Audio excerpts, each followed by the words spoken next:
Inilah yang terjadi pada mobil kursus mengemudi milik perusahaan mitra usaha. Bila biasanya murid yang belajar mengemudi didampingi instruktur, tidak demikian dengan pengemudi mobil ini.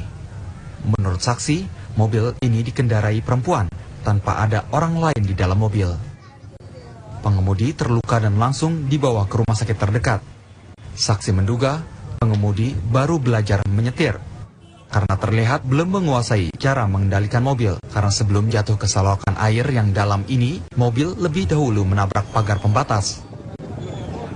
Mobil belajar ataupun yang dikemudikan oleh seorang wanita belok arah ke kiri, tiba-tiba dia ngantret ataupun maju.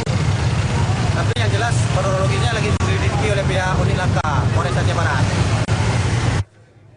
Menurut saksi, pengemudi bahkan sama sekali tidak menghentikan mobilnya saat menabrak pagar. Kejadian ini memicu keresahan masyarakat akan keberadaan mobil-mobil kursus mengemudi di jalan umum.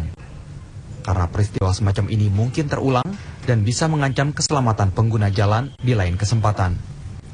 Peristiwa ini juga sempat membuat Jalan Nasional Melaboh di Aceh Barat, Provinsi Aceh, macet sepanjang 1 km. Dari Melaboh, Aceh, Haidir Azhar, TV One mengabarkan.